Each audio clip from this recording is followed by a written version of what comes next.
അമേരിക്കയിൽ ജോലി ചെയ്യുക എന്നത് ലക്ഷക്കണക്കിന് ഇന്ത്യൻ IT പ്രൊഫഷണലുകളുടെ സ്വപ്നമാണ്. എന്നാൽ ആ സ്വപ്നങ്ങളെയെല്ലാം ആശങ്കയിലാഴ്ത്തിയ ഒരു വലിയ പ്രതിസന്ധിക്കാണ് കഴിഞ്ഞ ദിവസങ്ങളിൽ US സാക്ഷ്യം വഹിച്ചത്. H1B വിസ രജിസ്ട്രേഷൻ പോർട്ടൽ സാങ്കേതിക തകരാറുകൾ മൂലം പൂർണ്ണമായും നിശ്ചലമായി.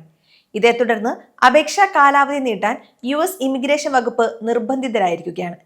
എന്നാൽ ഇത് വെറുമൊരു സാങ്കേതിക പിഴവ് മാത്രമാണോ, അതോ കാലഹരണപ്പെട്ട ഒരു സിസ്റ്റത്തിന്റെ പരാജയമാണോ? എന്താണ് ഇതിന് പിന്നിലെ യഥാർത്ഥ കള്ളക്കളികൾ? നമുക്ക് ഈ വീഡിയോയിലൂടെ വിശദമായി തന്നെ വിശകലനം ചെയ്യാം.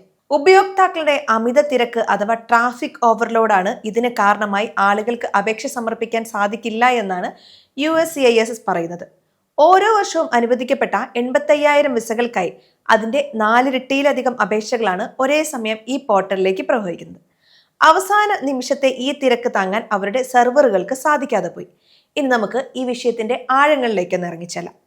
ഈ സാങ്കേതിക പ്രതിസന്ധിക്ക് പിന്നിൽ 3 പ്രധാന വശങ്ങളുണ്ട്. ഒന്നാമതായി, കുറഞ്ഞ രജിസ്ട്രേഷൻ ഫീസിന്റെ ദുരുപയോഗം. വെറും $10 മാത്രമാണ് ഓൺലൈൻ രജിസ്ട്രേഷൻ ഫീസ്. ഇത് മുതലെടുത്ത് പല വ്യാജ കൺസൾട്ടൻസികളും ഒരേ ഉദ്യോഗാർത്ഥിയുടെ പേരിൽ ഒന്നിലധികം അപേക്ഷകൾ സമർപ്പിക്കുന്നു. ഇത് അപേക്ഷകളുടെ എണ്ണം കൃത്രിമമായി വർദ്ധിപ്പിക്കുകയും സിസ്റ്റം ക്രാഷ് ആക്കുകയും ചെയ്യുന്നു. രണ്ടാമതായി, സാങ്കേതിക നവീകരണത്തിന്റെ കുറവ്. ലോകത്തിലെ ഏറ്റവും വലിയ ടെക്നോളജി കമ്പനികളെ നിയന്ത്രിക്കുന്ന അമേരിക്ക തങ്ങളുടെ വിസ പോർട്ടൽ കൃത്യമായി അപ്ഗ്രേഡ് ചെയ്യുന്നില്ല എന്ന വലിയ വിമർശനം ഇമിഗ്രേഷൻ അഭിഭാഷകർ ഉന്നയിക്കുന്നുണ്ട്. മൂന്നാമതായി, ലോട്ടറി സിസ്റ്റത്തിന്റെ പോരായ്മ. മെറിറ്റിന് മുൻഗണന നൽകാതെ കമ്പ്യൂട്ടർ ലോട്ടറിയിലൂടെ ഭാഗ്യം പരീക്ഷിക്കുന്ന നിലവിലെ രീതി വലിയ പ്രതിഭകളെ ഇപ്പോഴും പുറന്തള്ളാൻ കാരണമാകുന്നുണ്ട്. ഈ ഡെഡ്ലൈൻ നീട്ടൽ താൽക്കാലികമായി അപേക്ഷകർക്ക് ആശ്വാസം നൽകുമെങ്കിലും ദീർഘകാല അടിസ്ഥാനത്തിൽ ഇത് ഇന്ത്യൻ IT കമ്പനികൾക്ക് വലിയ വെല്ലുവിളിയാണ്. ഇൻഫോസിസ്, TCS, വിപ്രോ തുടങ്ങിയ ഇന്ത്യൻ IT ഭീമന്മാർക്ക് തങ്ങളുടെ പ്രൊജക്ടുകൾ കൃത്യസമയത്ത് US നടപ്പിലാക്കാൻ ജീവനക്കാരുടെ വിസ സ്റ്റാറ്റസ് അത്യന്താപേക്ഷിതമാണ്. ഇത്തരം അനിശ്ചിതത്വങ്ങൾ കമ്പനിയുടെ ബിസിനസ് പ്ലാനിങ്ങിനെ ദോഷകരമായി ബാധിക്കും.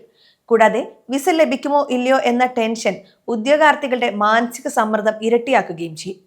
കഠിനാധ്വാനം ചെയ്താലും ഒടുവിൽ ഭാഗ്യപരീക്ഷണത്തിലൂടെ പരാജയപ്പെടുമോ എന്ന ഭീതിയിലാണ് പലരും. അതേസമയം അമേരിക്കയിൽ ഉപരിപഠനത്തിന് പോകുന്ന വിദ്യാർത്ഥികൾ ഉപയോഗിക്കുന്നതാണ് F1 വിസകൾ.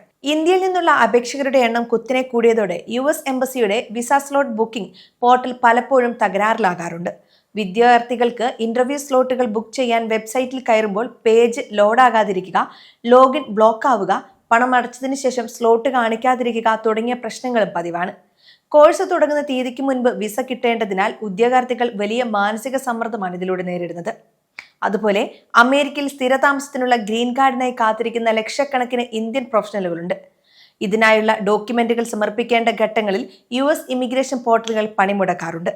വിസ ബുള്ളറ്റിൻ പ്രഖ്യാപിക്കുന്ന തീയതികളിൽ തങ്ങളുടെ മുൻഗണനാക്രമം അടുത്തു വരുന്നവർ ഒന്നിച്ച് രേഖകൾ അപ്ലോഡ് ചെയ്യാൻ ശ്രമിക്കുമ്പോൾ വെബ്സൈറ്റ് ക്രാഷ് ആവുകയും അപേക്ഷ സമർപ്പിക്കാനുള്ള വിലപ്പെട്ട സമയം നഷ്ടമാവുകയും ചെയ്യാറുണ്ട്.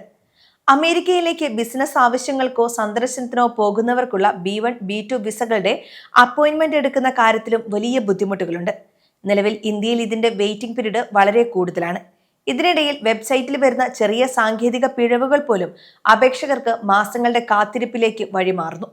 ചുരുക്കത്തിൽ, വെബ്സൈറ്റ് താൽക്കാലികമായി നന്നാക്കിയതുകൊണ്ട് മാത്രം തീർന്നതല്ല H1B വിസയിലെ പ്രതിസന്ധികൾ. അപേക്ഷാ രീതികളിൽ കർശനമായ നിയമനിർമ്മാണവും സുതാര്യതയും കൊണ്ടുവന്നാൽ മാത്രമേ യോഗ്യരായ പ്രൊഫഷണലുകൾക്ക് അമേരിക്കയിൽ തടസ്സമില്ലാതെ ജോലി ചെയ്യാൻ സാധിക്കൂ. അമേരിക്കൻ ഭരണകൂടം ഇനിയെങ്കിലും ഈ ലോട്ടറി സിസ്റ്റം പരിഷ്കരിക്കാൻ തയ്യാറാകുമോ? നിങ്ങളുടെ അഭിപ്രായങ്ങൾ താഴെ കമന്റ് ചെയ്യുക. വിദേശ തൊഴിൽ വാർത്തകളുടെ ഇത്തരം ആഴത്തിലുള്ള വിശകലനങ്ങൾക്കായി ഗ്ലോബൽ സമയം സബ്സ്ക്രൈബ് ചെയ്യാൻ മറക്കരുത്.